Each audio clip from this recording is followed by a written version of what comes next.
در دل کوههای ساکت و صبور هرات، در جای دور از هیاهوی روزمره شهر، مکانی نهفته است که قرنها امین اهل دل و طالبان حقیقت بوده است. همون جگه مقبره است که 4 تا از مریدان اینا بودم، یک بزرگوار خود اینا که پیر صاحبم، یعنی از سالیان قدیم همین جگه می اومدم، این جگه چله میکشیدم و بالاخره دیگه نصیبی بینا بوده که جا دار فنیر وداد و گفتم و وفات کردم، همون جگه مقبره نشده.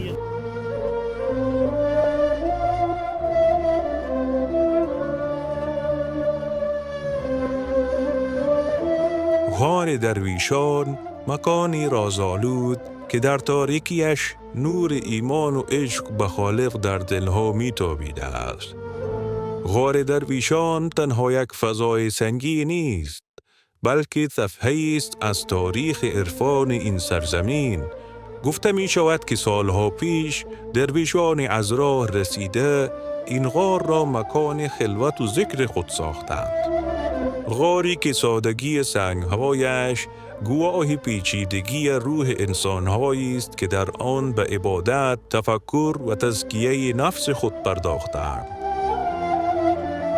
با رسیدن به دهانه غار، نخستین چیزی که حس می‌کنی سکوت سنگینی است که گوی زمان را متوقف کرده است. نفس‌ها آهسته می‌شوند.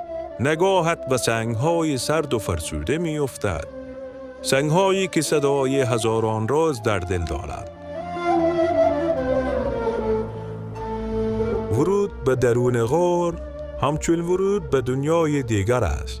جایی که نور کمرنگ خورشید از دهانه میتابد و فضا را به رنگ عجیبی در میآورد.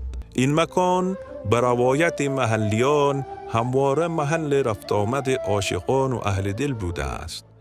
کسانی که برای چند روز یا چند ماه خود را از دنیا می‌گسستند تا در خلوت غار به خود و خدایشان نزدیکتر شوند. شاید مهمترین ویژگی این غار نبودن آن در کانون توجه باشد. برخلاف مکانهای مشهور تاریخی، اینجا همیشه ساده و بی ادعا باقی مانده است. و همین سادگی است که آن را به نمادی از تصوف خراسانی بدل کرده است. تصوفی که در جستجوی معنا، نه در کاخها که در غارها و بیابانها پرسه می‌زد. غار درویشان فقط یک مکان نیست، یک حال است. حال عرفانی بریدن از دنیا و پیوستن به آنچه فراتر از دنیاست. و چه بسا هر کدام از ما روزی نیاز داشته باشیم که برای لحظه‌ای در چنین حالی با خود و خدا خلوت کنیم.